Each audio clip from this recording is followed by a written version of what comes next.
आंहासो जोबोद अखान्थि जादोंलै लोगोफोर।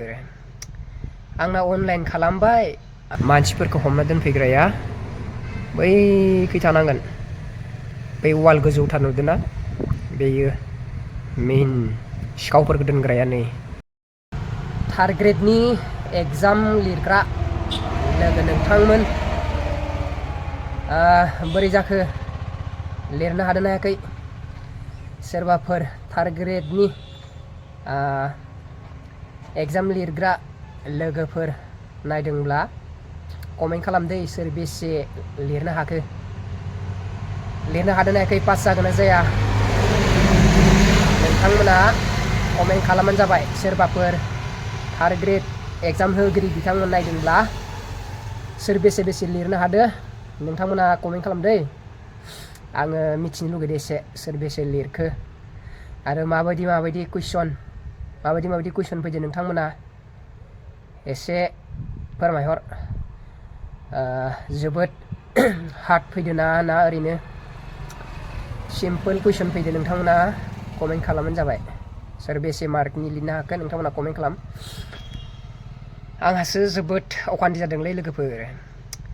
आंना अनलाइन खालामबाय आरो जोंहा फादारनि नामाबो मिस्टेक जाबाय आरो लोगोसे आंना थार्ड ग्रेडनि एप्लाइआनो जायासै।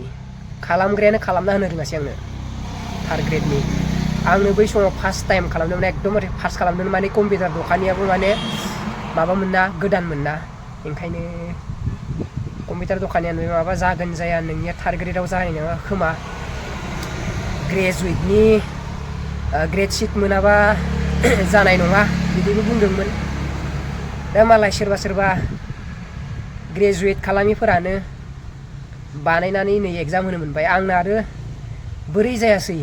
दा जियानो जा, नेक्स्टआव होगोन आंबो। दा आङो नैबे थार्ड ग्रेडनि एग्जाम होनाय सेन्टारावनो फैदो, गामिनि सासे नानिखौ लाबोदो, बेयाव फैदो। जोबोद मानसि, लाख बाब पासआबा जागोन खैजोन ना, थेवब्लाबो नाजादों आरो मानसिफोरा बहुद थार्ड ग्रेडनि खस्थ' खालामदो।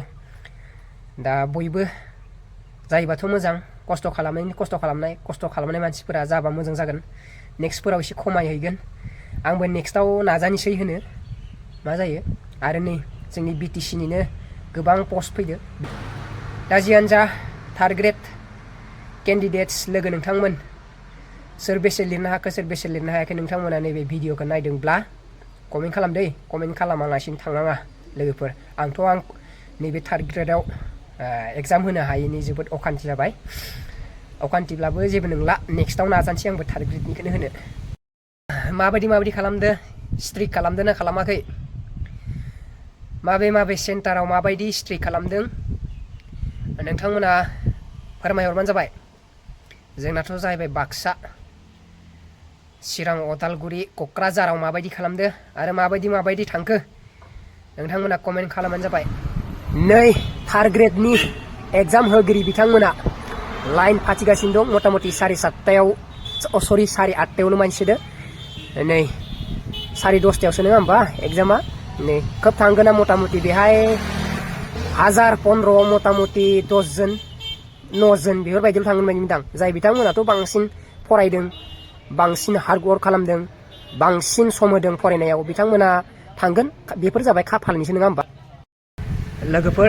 निकासिनि जेल खानाया नै निकासिनि जेल खाना, जाय बिथांमोना सिखाव खावनानै माबा दायाव बेलेग केसाव हमजायो नोंथांमोना नैबे जेलाव थाफैनो मोनसिगोन।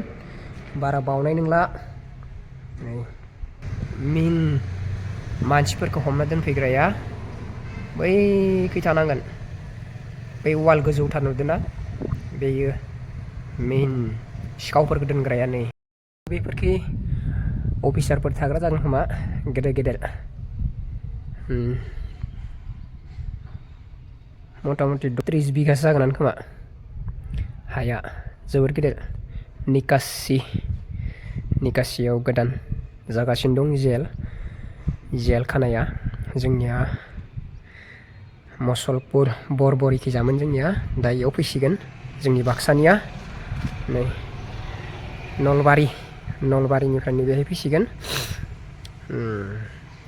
खालामगासिनो दं उनखैजाबो दं जोबोद गेदेर